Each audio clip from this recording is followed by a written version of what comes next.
आपण धर्मनाथ बीजचा कार्यक्रम बघत आहात। हा कार्यक्रम महाराष्ट्रातील प्रसिद्ध कीर्तनकार युवा कीर्तनकार धीरज वलेकर महाराज यांचा आहे। मान तालुक्यातील दानवलेवाडी येथील हनुमंतराव तरटे पाटील यांनी धर्मनाथ बीज सोहळ्यानिमित्त धीरज महाराज वलेकर यांचा कीर्तनाचा कार्यक्रम ठेवलेला आहे। हनुमंतराव तरटे हे अनेक वर्षापासून धर्मनाथ बीज सोहळा साजरा करत आहेत। खरं तर ते नवनाथ ग्रंथ वाचत होते। नवनाथ ग्रंथ ते धर्मनाथ बीज कीर्तन सोहळा अर्थात कार्यक्रम असा हा त्याचा प्रवास आहे। खरं तर धर्मनाथ बीज साजरी केल्यानंतर काय त्याच्यातून मिळतं किंवा नवनाथ ग्रंथातून आपल्याला काय मिळतं अशी विविध माहिती या धर्मनाथ बीज सोहळा कीर्तनाच्या निमित्तानं धीरज महाराज वलेकर यांनी सांगितलेले आहे। आपण ऐकूया धीरज महाराज वलेकर यांची कीर्तन सेवा।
चरणी स्थिरावले ज्ञानयुक्त होता मन ब्रह्मीभूत झाले जान।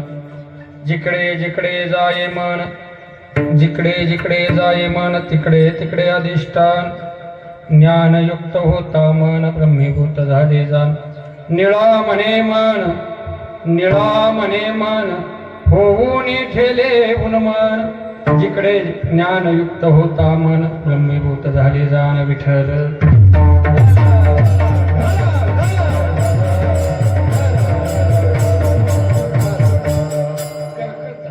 स्थिरावले ज्ञानयुक्त होता मन ब्रह्मीभूत झाले ना।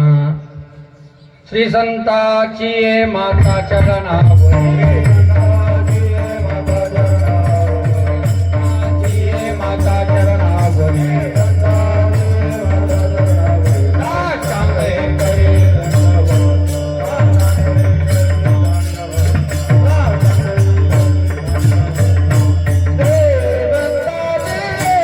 आजच्या अभंगामध्ये गुरुभक्ती किती श्रेष्ठ आहे आणि सद्गुरूविषयी किती आनंदी भावानं भक्ती करावी हे महाराज आजच्या अभंगात प्रतिपाद्य करतात। विठ्ठल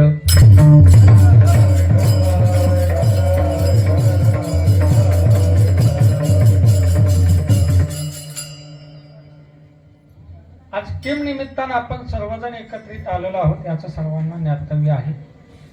तरी वक्त्याचं प्रधान कर्तव्य या न्यायानं हे कारणास्तव हा कार्यक्रम पुढे ढकलण्यात आला आणि या अत्यंत प्रेमभावानं भगवान नवनाथ ग्रंथाचं पारायण आणि त्या पारायणाच्या सांगतेच्या अनुषंगानं धर्मनाथ बीज उत्सव हा अत्यंत उत्साहाच्या वातावरणामध्ये या पाटील वस्तीवरती केला जातो आणि अत्यंत श्रद्धेनं जे कुटुंब कार्यकर्ते ते करते परिवार. खऱ्या अर्थानं हा उत्सव धर्मनाथ बीज का साजरी करावी याचं थोडक्यात चिंतन सांगतो पुढे चालतो. कारण धर्मनाथ बीज याचा अर्थ आहे एका सद्गुरूंना एका गुरुला उपदेश केलेला दिवस म्हणजे धर्मनाथ बीज आहे. ज्या दिवशी धर्मनाथांना उपदेश केला, अनुग्रह दिला, बोध केला तो धर्मनाथ बीजेचा द्वितीयेचा माघ शुद्ध द्वितीया आणि त्या द्वितीयेचा दिवस आणि त्या दिवसाचं औचित्य साधून अनेक वर्ष हा कार्यक्रम केला जातोय. या कार्यक्रमाला अन्नदान करावं, ज्ञानदान करावं, वस्त्रदान करावं, जेवढं शक्य होईल तेवढं दान करत राहावं हा उद्देश हा तिथीचा आहे. आणि ह्या तिथीला जो दान करतो त्याचं अद्वितीय फल महाराजांनी ग्रंथामध्ये सांगितले. नवनाथ ग्रंथाच्या मला वाटते 34व्या अध्यायामध्ये याचं उल्लेख आलेला आहे की धर्मनाथ बीज का साजरी करावी, कशा अनुषंगाने व्हावी, त्याचं चरित्र मी तुम्हाला सांगणार आहे. पण त्याच्या अगोदर महाराजांनी जो आजचा अभंग, महाराजांचा जो आजचा अभंग आहे त्या अभंगामध्ये महाराज म्हणतात मनविश्रांती पावले गुरुचरणी स्थिरावले. पाठीमाग आवाज येतोय प्लेन मध्ये, शेवटपर्यंत आवाज येतोय ना? हा ऐका. महाराज अभंगाचं विवेचन करत असताना खऱ्या अर्थानं माझ्या मनामध्ये अनेक प्रश्न आहेत. गुरु शिष्य परंपरा ही खऱ्या अर्थानं आपल्याला काही नवीन आहे. गुरु शिष्य परंपरा ही पहिल्यापासून चालत आलेला विषय आहे. ज्यामध्ये गुरु शिष्य परंपरेमध्ये की ज्या अनुषंगाने विचार करता गेलं तर माझ्या माहितीनुसार मी 4-5 जोड्या गुरु शिष्याच्या तुम्हाला सांगणार आहे. कदाचित तुम्ही ऐकले असतील पण थोडस मी वेगळ्या अंगाने शिष्याच्या जोड्या जर तुम्ही ऐकल्या तर आपली गुरुवरची निष्ठा ही भक्कम होती. हे 5 उदाहरणं प्रामुख्यानं गुरु शिष्याची जोडी लावण्याकरता माणसाच्या हृदयामध्ये शिष्यभाव प्रगट व्हावा, गुरुविषयी प्रेमभाव तयार व्हावा याच्याकरता ह्या 5 शिष्याच्या जोड्या जर आपल्या अंतर्मुखामध्ये अंतर्हृदयामध्ये जर कोरून ठेवल्या तर आपल्याला काहीच कमी पडणार नाही. पहिली जोडी प्रामुख्याने येते तर मच्छिंद्रनाथ आणि गोरक्षनाथाची पहिली जोडी. दुसरी जोडी येते माझ्या ज्ञानोबरायांची आणि निवृत्तीनाथांची. तिसरी जोडी रामकृष्ण परमहंस आणि स्वामी विवेकानंद. चौथी जोडी आहे निळोबराय आणि तुकोबराय. 4 जोड्या प्रामुख्याने सांगणारा, जास्त विस्तार करणारा अजून जोड्या माझ्या समोर आहे पण 4 जोड्या प्रामुख्याने तुमच्या समोर मांडतो. पहिली जोडी जी आहे ती गोरक्षनाथाची आणि वचिंद्रनाथाची. आपल्या गुरुवर किती प्रेम असावं ह्या जोडीच्या दृष्टांतातून सिद्ध होतं. जर आपल्याला मनामध्ये काही शंका असतील, कुशंका असतील तर ती शंका कुशंका काढण्याचं जर ठिकाण जर काय असेल तर ते सद्गुरूंचं ठिकाण. ज्या ज्या वेळेस तुम्हाला असं वाटतं की जीवनामध्ये संकट आले, ज्या ज्या वेळेस वाटेल दुःख आले त्यावेळेस सद्गुरूंच्या जवळ जाऊन बसा. आपल्या जीवनातलं दुःख निघून जातं.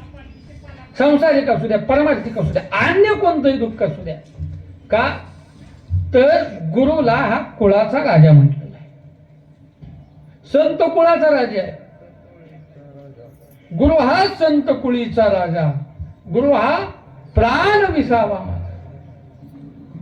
त्या देवाला मिळवण्याकरता, देवाची प्राप्ती करण्याकरता सद्गुरू शिवाय पर्याय नाही. ज्याला ज्याला वाटतं की आपल्या जीवनात सद्गुरूची प्राप्ती व्हावी, संत भेटावेत, देव भेटावेत, त्यांनी सद्गुरूला शरण जावं. जो सद्गुरूला शरण जातो अनन्य भावानं, आजचं ज्यांचा बीज उत्सव आपण साजरा करतोय त्यांच्या जीवनातलं तारतम्य जर घेतलं तर सद्गुरू भक्तीशिवाय या जीवनात दुसरं काहीच नाही असं त्यांनी सांगून दिलेलं आहे. नवनाथ भक्तिसार ग्रंथ जो आहे, नवनाथ ग्रंथ आहे, त्याच्यामध्ये एकच गोष्ट आहे, फक्त आणि फक्त गुरु आणि शिष्य. अनेक लीला दिलेल्या आहेत. कधी गुरुनी शिष्याची परीक्षा घेतली आणि कधी शिष्याने गुरुची परीक्षा घेतली. तुम्ही म्हणाल कसं काय? मच्छिंद्रनाथाचा आणि गोरक्षनाथाचाच विषय तुमच्या समोर अनुषंगाने मांडतो. ह्या कथेलाच धरून धर्मनाथांचा जन्मोत्सव, धर्मनाथांचे बीज उत्सव आहे. ह्या कथेलाच धरून काय झालं, कधी स्वभाव बदलेल सांगता येत नाही. त्यांच्या मनात येईल ते करत राहतात. एकदा काय झालं, एका गावामध्ये मच्छिंद्रनाथ आणि गोरक्षनाथ भ्रमंती करत करत एका गावात पोहोचले. पोहोचल्यानंतर मच्छिंद्रनाथांच्या मनामध्ये गोरक्षनाथांनी भिक्षा मागून आणावी, मच्छिंद्रनाथांनी ती ग्रहण करावी आणि साधना करत राहावं. एक दिवस भिक्षा मागत असताना एका घरातून ओढे दिले. डोळ्यात ओढे टाकले. ओढे टाकल्यानंतर मच्छिंद्रनाथ आले. गोरक्षनाथ गुरूंना पहिला नैवेद्य दिला. ते ओढे 2 होते ते दिले, खाल्ले. गोरक्षा, ओढे कोणाच्यातून आणले? आमच्या आमच्याच्या घरातून. मला फार आवडली, अजून आणशील का? गुरु आज्ञा म्हणून महाराज परत भिक्षा मागण्याकरता गेलं. भिक्षुकाचा नियम आहे, एका दिवसात एका घरात गेल्यानंतर परत जायचं नसतं. एखाद्या घरात जाऊन आलत निरंजन भिक्षांदेही आरोळी दिल्यानंतर परत त्या घरात जायचंच नसतं. पण गुरुआज्ञा मोडता येत नाही, म्हणून गोरक्षनाथ परत त्या माई माऊलीच्या दारात गेले. माई, तुम्ही केलेले ओढे फार सुंदर होते हो, माझ्या गुरुजींना फार आवडले, परत एकदा देता का? माऊली सात्विक होती, तिनं कोणत्याही प्रकारचा विचार केला नाही. हो, परत घरात गेले, ओढे आणले, त्यांच्या महाराजांच्या डोळ्यात टाकले, भिक्षापात्रात टाकले. महाराज परत आले, परत मच्छिंद्रनाथांना खायला दिले. मच्छिंद्रनाथांनी खाल्ले. वा गोरक्षा, अंतःकरण तृप्त झालेले, अजून एकदा खावंशी वाटत. आता तिसऱ्या वेळेस परत गोरक्षनाथ त्या बाईच्या दारात गेले. आई, भिक्षाम दे. आता थोडीशी रागवली. दुसऱ्यांदा रागवली नव्हती. पहिल्यांदा आनंदाने दिलं, दुसऱ्यांदा थोडं दिलं, तिसऱ्यांदा राग आला तिला. हा, पण तरी दिलं. तरी दिल्यानंतर परत गेले, परत महाराजांना खाऊ घातलं. महाराज म्हणले, गोरक्षा, एकदाच, अजून एकदाच. परीक्षा महाराज परत माघारी आले. भिक्षा दे. म्हातारी दांडात घेऊन बाहेर आले. हा, अरे काय, एकदा दिलं, 2दा दिलं, 3दा दिलं, 4दा काय दारात आहे? गुरुजीचं नाव सांगून तोच खातो. तर आता ती काय लांबची नव्हती, मावळातली नव्हती, ती सातारा जिल्ह्यातली माऊली होती. पण सातारा जिल्ह्यातली माऊली काय सरळ बोलल का? काय म्हणली असेल ती, जोडा झालायस आणि जिभेचे चोचले पुरवतोस. नाही, मला नाही, माझ्या गुरुजींना पाहिजे. तुझ्या गुरुजींना पाहिजे ना, एक काम कर, मी एक गोष्ट मागते, ती गोष्ट तुला द्यावी लागेल. तू दिली की तुला ओढे दिले. बघा सद्गुरू किती निष्ठ आहे, संततीनं केलं तर नाही काच. महाराज एका एक क्षणाचा विलंब न करता, माई बोला काय हवं, जे मागाल ते द्यायला तयार आहे, फक्त ओढे एकदा द्या. त्या बाईने सांगितलं, महाराज मला काय नको, तुमचा डोळा पाहिजे. डोळा म्हणून तर महाराज गोरक्षनाथाने बोट घेतलं आणि डोळ्या बुबळात घातलं आणि बोडून काढलं. रक्ताची चिपळे बाहेर आली. बुबळ घेतलं, बाईच्या हातावरती ठेवलं. बाईला चक्कर झाली. महाराज ओढे घेऊन आलंय, डोळ्याला हात लावलेला आहे. बुबळ एका हातात आहे, डोळ्याला हात लावलेला आहे. ओढे महाराजांच्या हातात दिले, मच्छिंद्रनाथांच्या. मच्छिंद्रनाथ म्हणजे डोळ्याला काय झालं, घडलेला वृत्तांत सगळा सांगितला. आणि सांगितल्यानंतर मच्छिंद्रनाथांच्या डोळ्यात पाणी आलं. अरे असा शिष्य मिळण्याकरता किती जन्माचं पुण्य असेल. मच्छिंद्रनाथाने तो डोळा घेतला, डोळ्यावरती हात ठेवला, संजीवनी मंत्र म्हणला, परत डोळा पूर्ववत झाला. मला काय सांगायचंय, सद्गुरू वाचुनी सापडे ना सोय, धरावे ते पाय आधी आधी. जीवनात काय लागत नाही हो. त्यांनी एकच गोष्ट मागितली, डोळा मागितला. अरे गुरुजीन करता डोळा काय, हे सगळं शरीर गुरुजीन करताय. ऐका, संसारात परमार्थात सुख जर मिळावं असं वाटत असेल तर सद्गुरूंच्या पायावर एवढी निष्ठा असावी. किती निष्ठा असावी, जशी गोरक्षनाथांची निष्ठा मच्छिंद्रनाथांच्या पायावरती होती, तेवढी जर आपली निष्ठा असेल तर आयुष्यात कुठल्या गोष्टीची कमतरता पडत नाही. मला बाबांनी एक गोष्ट सांगितली होती. नवनाथ ग्रंथाचं पारायण कसं सुरुवात केली आणि कशा अनुषंगानं हा उपक्रम चालू झाला. कोणी असू द्या, जे जे भेटे भूत ते मानिजे भगवंत. जी गोष्ट भेटते ना त्या गोष्टीवर श्रद्धा आपण जर श्रद्धा ठेवली तर परमात्मा आपल्या पाठीमागे उभा राहिल्याशिवाय राहत नाही. आता एवढं काही माझ्या लक्षात नाही, पण त्यांनी सांगितलेलं एक सदग्रस्त दारावरती आले आणि त्यांनी सांगितलं की तुम्हाला नवनाथ ग्रंथाचं पारायण करावं. बरोबर ना बाबा? एवढंच सांगितलं. आणि एवढं सांगितल्यानंतर त्यांनी ते पारायण चालू केलं. त्याच्यानंतर मला वाटतंय आज तागात ते पारायण बंद झालं. माझा मुद्दा हाच आहे, ते ओळखीचे नाही पण मार्ग चांगला सांगितलाय. तो मार्ग निश्चित स्वरूपाने आपल्याला सदमार्गाला राजमार्गाला घेऊन जाणार असेल तर तो मार्ग सोडायचा नाही. पण ते तुम्हाला जड जाण्याकरता नाही. हो, आता मला पुढे बसलेल्यांचा अंदाज येतो बरं का काका. पुढे बसलेल्यांचे चेहरे लक्षात येतात. पण मी आज थोडस ठरवून आलोय. नाही एखाद्याला पटलं, नाही म्हणलं बुवा आज कीर्तन नाही चांगलं केलं तरी चालत, पण धर्मनाथांचा प्रकोप आपल्या होता कामा नाही. आज त्यांच्याबद्दलच बोलायचं. पहिलं बोला मच्छंद्रनाथ आणि गोरक्षनाथाचा महिला मंडळ. कुठली जोडी सांगितली? जोडी कुठली सांगितली? जोडीचं नाव मच्छंद्रनाथ आणि गोरक्षनाथ. गोरक्षनाथ आणि मच्छिंद्रनाथांकरता काय दिलं? डोळा दिला. चुकून उदाहरणार्थ तुमच्या गुरुजीनं सांगितलं बुवा वाईट थोडासा धान्याचा तुटवडा झालेला आहे, तेवढ्यात धान्याचं एखादं ठेका आणून टाकता का? तुम्ही काय म्हणाल? काय बुवा आम्ही आलो तुमच्याकडे सुख मागायला आणि तुम्हीच धान्य मागायला लागला. आपल्याला देव का प्रसन्न होत नाही याला काही कारण आहेत महाराज. कारण की आपली निष्ठा नाही, आपली निष्ठा निष्ठी आहे. एक जण माळ घालण्याकरता माझ्याकडे आला. महाराज माझी इच्छा झाली माळ घालण्याकरता. माळ हातात घेतली आणि सहज माझं गळ्याकडे लक्ष गेलं.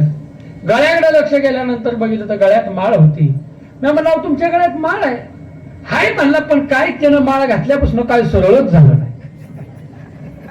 आता माझ्याकडनं गुण नाही आल्यावर तुम्ही मला असंच करणार म्हणलं मी काय माळ घालत नाही का? मला सांगा बरं, माळकरी गुरु बदलला म्हणून आपलं प्रारब्ध बदलल का?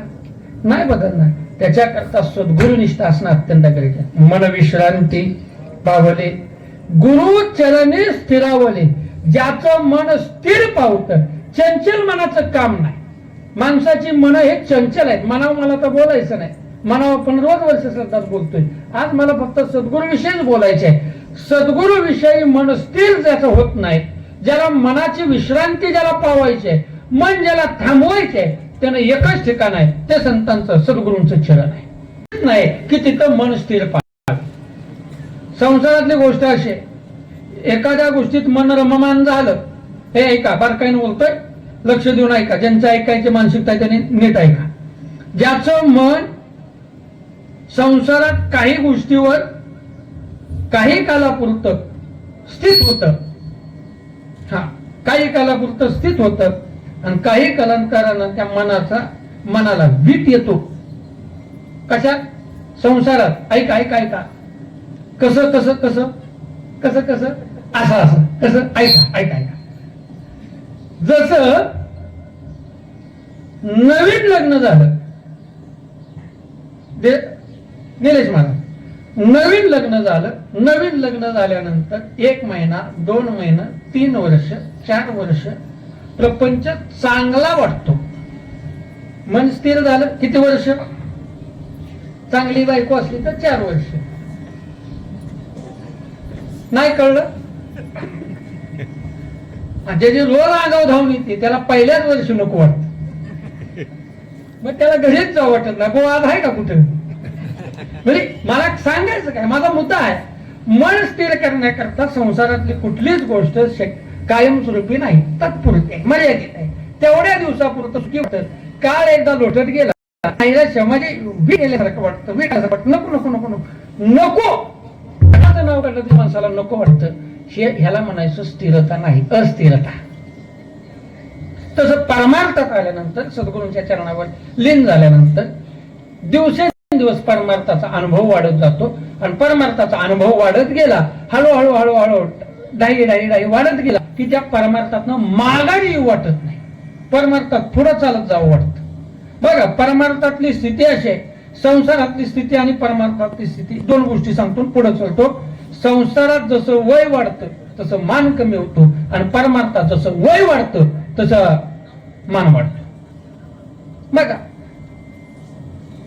आता ही लेकर आहे ती परमार्थात आहे ती, आता ह्यांना कोण थोडस महाराज म्हणून माऊली म्हणून त्यांचं दर्शन घेते, पण काही कालांतरानं ही जर परमार्थात टिकून राहिली की परमार्थातली त्यांची ताकद आहे ती एक वेगळी छटा असते, त्याला नका का काय येईल. पण महाराजांच्या सानिध्यात सद्गुरूच्या सानिध्यात राहिला की त्याच्या जीवनाचं कल्याण होतं. काय म्हणले महाराज, हे जे सगळं आहे हे सगळं तयार केलेलं आहे ते माझ्या सद्गुरूंचं आहे. बघा, आखी ज्ञानेश्वरी वाचा, ज्ञानोबांचा वाङ्मय वाचा, त्या वाङ्मयामध्ये हरिपाठ सोडला आणि काही ठराविक अभंग सोडले तर ज्ञानदेव म्हणे एवढं सोडलं तर याच्या व्यतिरिक्त आखी ज्ञानेश्वरी वाचा, त्यात सगळं निवृत्तीनाथांना समर्पण आहे. म्हणे निवृत्तीचा दास. मला का सांगायचंय, एवढं मोठं तयार साम्राज्य केलं तरी कुणाचा दास म्हणतात ते निवृत्तीचा. आज आपल्याकडे काहीच नाही. आपण ज्या माणसाच्या हाताला धरून भजन शिकलो काही कालांतरानं आपण त्या परमार्थात आल्यानंतर आपणच म्हणतो त्याला काय कळतं. लक्षात येते का? हे परमार्थातलं उद्धाराचं लक्षण नाही, अधोगतीचं लक्षण आहे.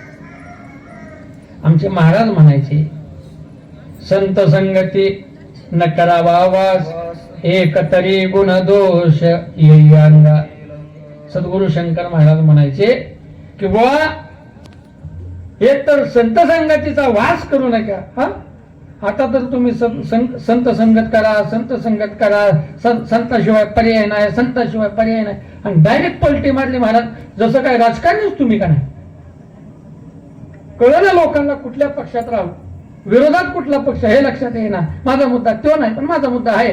पलटी कशी काय मारली, पलटी याच्या करता मारली. ऐका ना, महाराज म्हणले संत संगती वास करा पण करू नका. न संत संगती न करावा वास का करू नये तर याच्या करता एक कारण सांगितलं महाराजांनी की महाराज एक तरी गुण दोष येई अंगा. माणसाला सांगा सद्गुरूचा गुण आला चांगला का दोष आला चांगला. काय निलेश महाराज, गुण आला चांगला, दोष आला महाराज सद्गुरूचा दोष काढला तर महापाप आहे. महाराज म्हणतात एक तर त्यांच्या संगतीत जायचं नाही आणि संगतीत गेला तर सर्व गुण दोषारहित त्यांचा स्वीकार करायचा. एखादा माणूस काय म्हणतो, तो माझा गुरु असला म्हणून काय झालं, तो आमच्या समोर नाही कळलं, नाही कळलं, नाही कळलं. आता पुढून सांगू का? नाही पुढून सांगत. तुम्ही तेवढे सुज्ञ मंडळ आहे, तुमच्या लक्षात नाही आलं तर हे काय मंडपाच्या वरनं जाईल का? बरं, तुम्ही काय नाही का? हाय ना, हाय हाय, मला माहित आहे, मला अंदाज येतोय. माझा मुद्दा आहे की नाही महाराज काय म्हणले एवढी श्रद्धा पाहिजे, एवढी श्रद्धा पाहिजे. चुकून आता चुकून मी ह्या दादाचा पेन लिहायला घेतला, पेन लिहायला घेतला. सद्गुरूंचा शिष्याचा संवाद सांगतोय, त्या दादाचा पेन लिहायला घेतला. मी काहीतरी लिहिलं आणि तो पेन मी माझ्या खिशाला अडकवला. अडकवल्यानंतर एवढं सुद्धा डोक्यात येऊ नये की महाराजानं पेन हाणला. एवढं जरी डोक्यात आलं तर महापाप आहे. विठ्ठल दोष आला पाहिजे.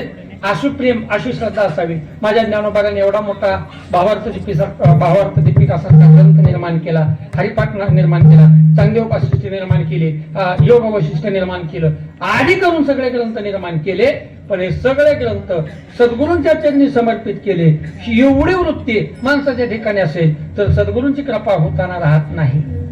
हो, आपण एक कीर्तन केलं तर मी काय म्हणतो, महाराज माणसाची वृत्ती अशी झाली, मला काय म्हणायचंय. महाराज एवढं सुद्धा कीर्तनात चालत नाही. कीर्तनाची मर्यादा काय सांगायचं. जुने कीर्तनकार सांगतात, एकदा गुरु महाराजांचं कीर्तन चालू होतं, मारुतीबा गुरुवांचं कीर्तन विना मंडपात चालू होतं. म्हणजे कुठं, आळंदीत ज्ञानेश्वर महाराजांच्या समाधीच्या पुढे विना मंडप आहे आणि तिथं कीर्तन चालू होतं. आणि जोग महाराज हो आजान वृक्षाच्या खाली ज्ञानेश्वरचं पारायण करत होते. आणि मारुती बुवा गुरु बोलता बोलता म्हणले, मला काय म्हणायचे. कोण म्हणले, मारुती बुवा गुरु ज्ञानेश्वरीच्या व्यासपीठावर बसून मला काय म्हणायचे आहे. हे म्हणल्यानंतर जोग महाराज तिकडून आराडले, हे मारुती तुला काय म्हणायचं आहे समाजाला नाही ऐकायचं, मग ज्ञानोबारांना काय म्हणायचं हे सांग.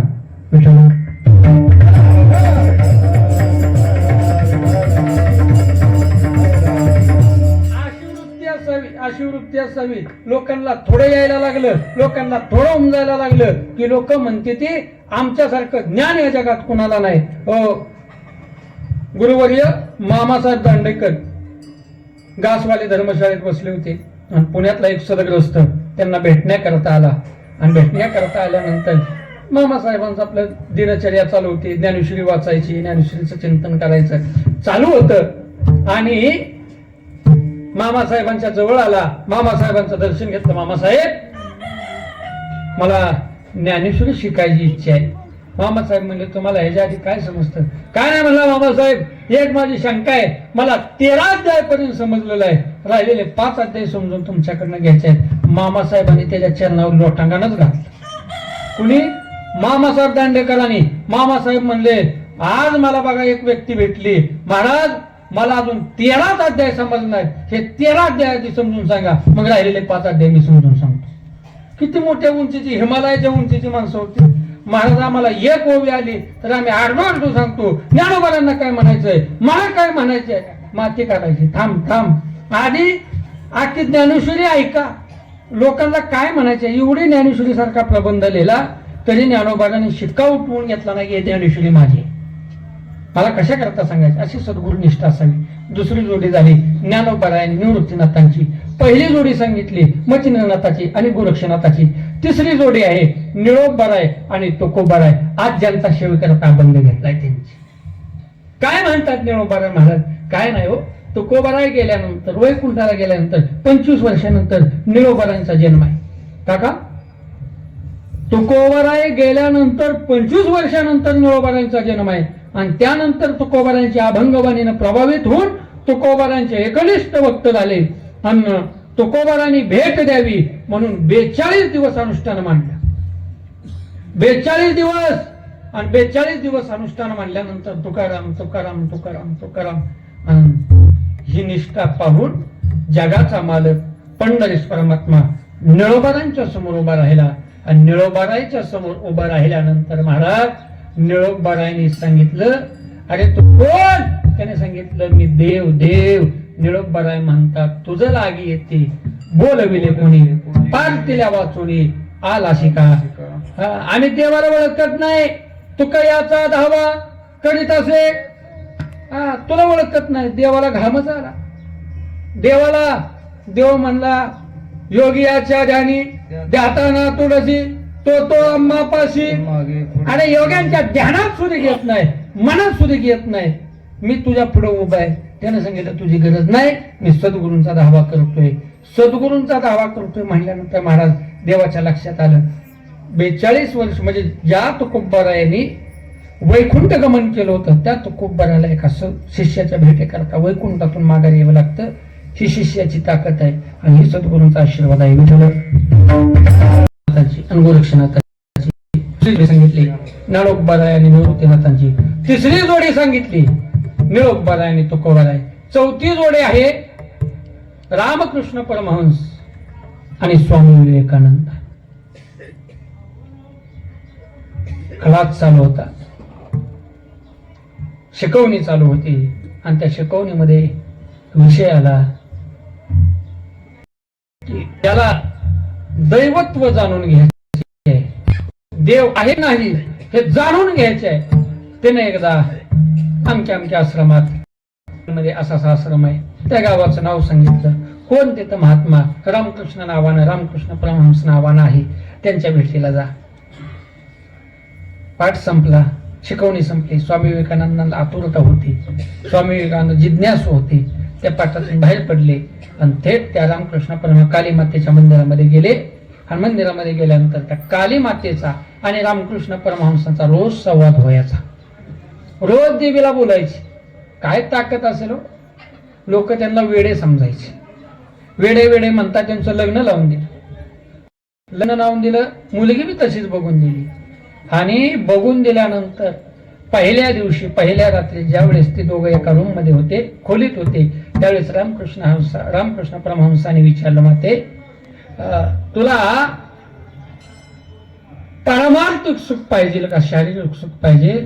त्यावेळेस तिनं सांगितलं, स्वामीजी शारीरिक सुख हे क्षणिक असतं, मला परमार्थिक आध्यात्मिक अनुभूती पाहिजे.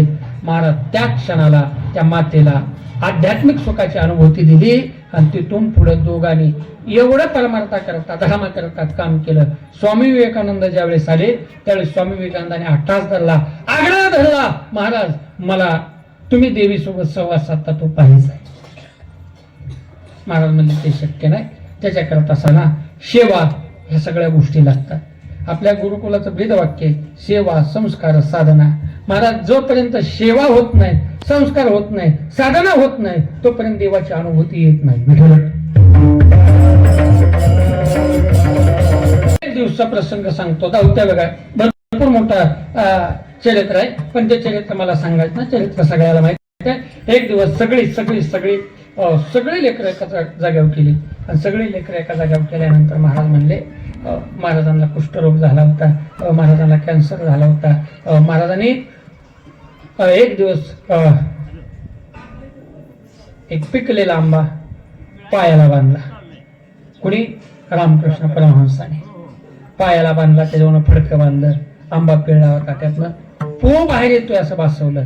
सगळी शिष्य मंडळी जवळ बोलवली, म्हणले मला गळू नावाचा रोग झालेला आहे आणि डॉक्टरनं वैद्याने सांगितलंय जो कोण हे पिल तेव्हा ते बरं होईल. मला वाटतं की तुम्ही सगळे शिष्य माझ्या या दुःखामध्ये सहभागी व्हाल. सगळ्या शिष्यांनी मानव वाळ्या, अरे किती घाण आहे असलं नाही जुळायचं नाही म्हणले. मग रामकृष्ण परमहंसाने विवेकानंदाकडे पाहिलं आणि स्वामी विवेकानंद समोर आले, फडकं काढलं आणि डायरेक्ट प्यायला सुरुवात केली. तर अध्यात्माची ब्रह्मानंदाची अनुभूती त्या गुरुतून झाली. आणि त्याच दिवशी स्वामी विवेकानंद हे माझे पटशिष्य म्हणून त्यांनी जाहीर केलं आणि त्याच दिवशी कालिका मातेचं दर्शन करून दिलं. महाराज मला काय सांगायचंय, मला एकच गोष्ट सांगायची आहे, एवढी निष्ठा आपल्या जीवनात असावी. ज्याचं मन गुरूंच्या चरणावर स्थिर झालं त्याला कुठल्याही गोष्टीची कुठलीच गोष्ट लागत नाही. अभंगाचं पहिलं चरण. आणि ते मन स्थिर पावण्याचं ठिकाण म्हणजे सद्गुरू आहे. मन विश्रांती पावली गुरु चरणी स्थिरावली.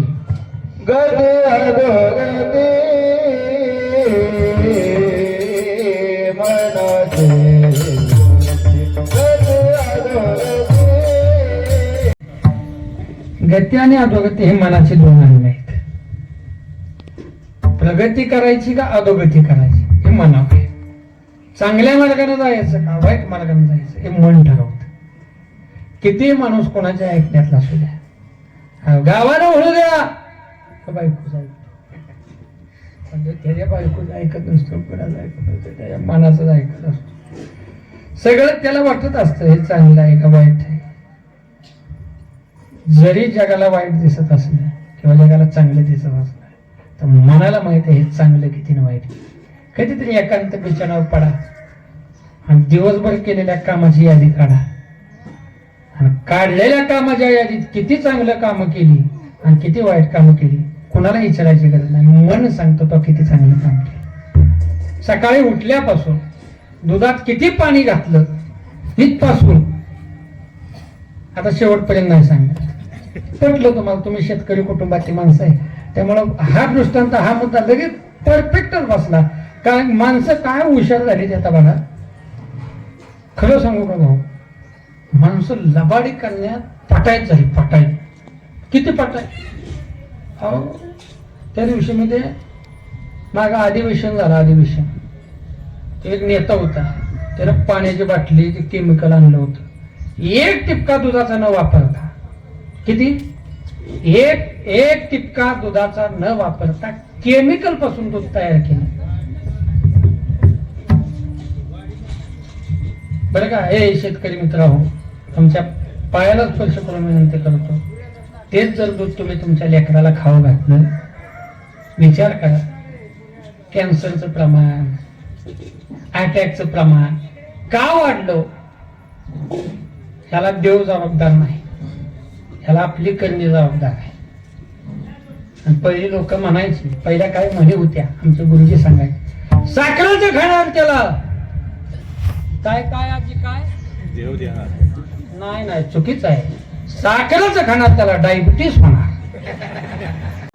सो म्हणी बदलायच्या कारण म्हणी बदलले पाहिजे.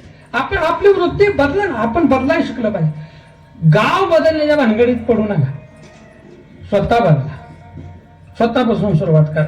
काय सुरुवात करा? आणायचा एक काळ आलाय आता, संकल्प करायचा. हा संदेश प्रत्येकाच्या मनावर करून ठेवा. नाही बुवाचं कीर्तन पटलं तर नका करू, पण ऐका ना, आता येणारा काळ आहे, आला आता काळ 5 तारखेपर्यंत बघा. 5 तारखेचा काळ गेला की तुम्हाला कोण विचारत,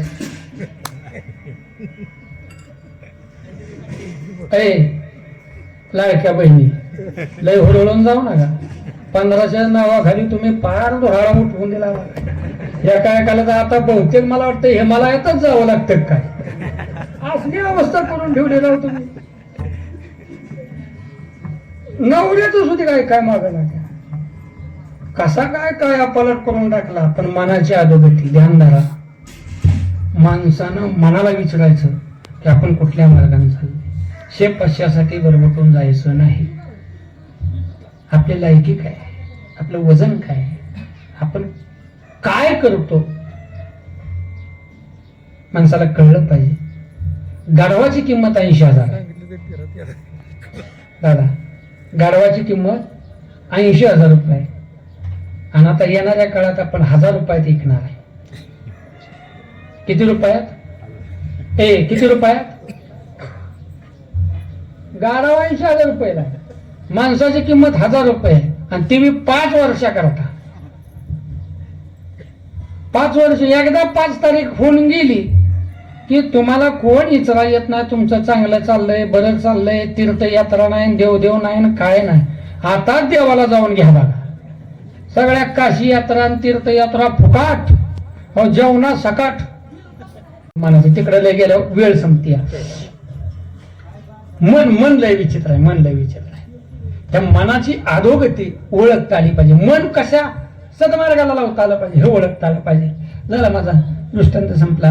मन विश्रांती पावलं, गुरुचरणावर स्थिर राहिलं तर आयुष्यात आपल्याला जी गोष्ट पाहिजे, ब्रह्मानंद पाहिजे, ब्रह्मयुक्त होता मन, ज्ञानयुक्त होता मन, ब्रह्मीभूत झाले जाण. ज्याला जाण झाली त्या गोष्टीची, त्यानं जीवनात कुठलीच गोष्ट संपली नाही. जीवनात सद्गुरु मार्गाने गेला, संत मार्गाने गेला. कारण की संतांनी राजमार्ग केलेला आहे. मार्ग दावून गेले आधी दयानिधी संत ते तेनेचे पंथे चालू जाता, न पडे गुंता कुठे काही ठरलं. आता 12:15 वाजले. ते थोडस 5-10 मिनिटं वाढाव घेतो त्यांच्याकडे. एकदा मच्छिंद्रनाथ आणि गोरक्षात काशी तीर्थयात्रा करण्याकरता निघाले. दोघांचा संवाद झाला. तीर्थयात्रा केली पाहिजे, सगळ्यांनीच केली पाहिजे. जवळ हे सगळं सिद्ध आहे, हात चाला वया पाय, तेव्हा तू तीर्थयात्रे जाय चुकू नको. माणसाकडे जोपर्यंत धडधाकट शरीर आहे तोपर्यंत माणसानं तीर्थयात्रा करावी, हे महाराजांचं प्रमाण आहे. मग एक जर मला महाराज तुकोबाराय म्हणतात की न लगे दंडन मुंडन तीर्थाचे भ्रमण हे कसे करता. महाराज म्हणले ज्यावेळेस गुडघं गेलं त्यावेळेस न लगे दंड आणि ल लगे मुंडा. मग काय करायचं? त्यावेळेस ठाईच बैसोनी करा एक चित्त आवडी अनंत हळव. हे कधीच सांगितलंय? तुकोबारांचा ज्याला गाता वाचायचा ना त्यानं आदनमधनं अभंग वाचायचं नाही, पायरीनच वाचायचं आहे, पहिल्या अभंगापासून शेवटच्या अभंगापर्यंत. तर तुकोबारांच्या चरित्राचा गात्याचा अर्थ लागतो, नाहीतर अन्यथा अर्थ लागत नाही. कारण की तुकोबारांचा परमार्थ म्हणजे हिमालयाचं उंच शिखर आणि आपला परमार्थ म्हणजे खंडाळ्याचा घाट. ह्या सगळ्या गोष्टी करत असताना धर्मनाथ महाराजांना उपदेश झाला, सद्गुरु बोध झाला. तो दिवस मला सांगायचे धर्मनाथ बीज म्हणजे त्यांचा जन्म उत्सव नाही, त्यांचा अनुग्रह दिवस आहे. जसा तुकोबारांचा बीजोत्सव एक आणि ही बीज यमद्वितीया अशा 2-3 बीजा म्हणजे द्वितीया आपल्याकडे साजऱ्या केल्या जातात. त्यातले अत्यंत महत्वाचा पर्वणी काळ म्हणजे धर्मनाथ बीज. आणि धर्मनाथ बीजाला काय काय करावं मी पहिल्यांदा सांगितलं, मागणं आलेल्या मंडळीला सांगतो. धर्मनाथ बीजाला नवनाथ ग्रंथाचं पारायण करता आलं तरी 34व्या अध्यायाचं पारायण करावं. आणि 34व्या अध्यायाचं पारायण करून त्या ठिकाणी धर्मनाथांच्या मूर्तीवरती म्हणजे नवनाथांच्या मूर्ती पोटूवरती पुष्पवृष्टी करावी. आणि पुष्पवृष्टी केल्यानंतर अन्नदान करावं, वस्त्रदान करावं. एक शीत दिलेले अन्न कोटी कुळाचे होई उद्धारण. महाराज एक शीताचं अन्नदान जर या दिवशी झालं तर आपल्या कोटी कुळाचा उद्धार होतो. म्हणून या दिवसाला अत्यंत महत्व आहे. भगवंताचं नामचिंतन जीवनात महत्वाचं आहे आणि ते भगवंताचं नामचिंतन सगळ्यांनी प्रेमानं करायचं आहे. विठोबर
राम जय राम जय जय राम.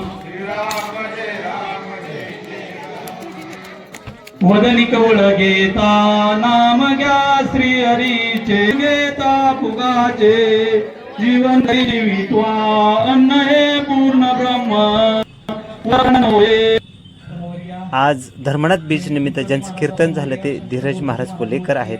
त्यांचा सत्कार धर्मनाथ बीजचे सर्वा हनुमंतराव तरटे पाटील आहेत, ते सत्कार करत आहेत. त्यांच्यासोबत त्यांचे चिरंजीव माजी सरपंच देवराज तरटे पाटील आहेत. धीरज महाराजांची वारकरी शिक्षण संस्था आहे, त्यांच्याच संस्थेतील आज विद्यार्थी आपल्याला कीर्तनाला साथ दिलेली त्यांच्या विद्यार्थ्यांनी पाहावयास मिळालेले आहे. खरं तर अतिशय प्रेरणादायक कार्य धीरज महाराज बोलेकर यांचं आहे. तरटे परिवारचं आणि धीरज महाराज यांचं ऋणानुबंध अतिशय घट्ट आहेत. खरं तर तरटे परिवारांना धीरज महाराज बोलेकर यांचं कार्य आवडलेलं आहे. मृदंगाचार्य म्हणून ज्यांची ओळख आहे ते निलेश आवळे महाराज आहेत. त्यांचाही सत्कार हनुमंत तरटे भाऊ करताना आपण दृश्य पाहतोय. मृदुंगाचार्य म्हणून त्यांची खरं तर ओळख फार मोठी आहे. आपण कीर्तनात मृदुंग वाजवलेला बघत आहात. गायक म्हणून ज्यांची ओळख आहे ते पवार महाराज आहेत वर्धनगडचे, आणि आता सत्कार होत आहेत ते ओंकार चव्हाण आहेत. अतिशय गायनाचं मोलाचं काम त्यांनी केलेलं आहे. तर ते परिवाराच्या वतीनं हा सत्कार सोहळा आपण बघत आहे. त्याचबरोबर विना घेण्याची भूमिका ज्यांनी पार पाडली ते दशरथ राऊत आहेत, गोसावेडीचे आहेत. त्यांचाही या निमित्तानं शाल श्रीफळ देऊन सत्कार करण्यात आलेला आहे. त्याचबरोबर प्रसिद्ध कीर्तनकार म्हणून अनिल पाडळे महाराजांची ओळख आहे, त्यांचाही सत्कार माजी सरपंच देवराज पाटील करताना आपण पाहतोय.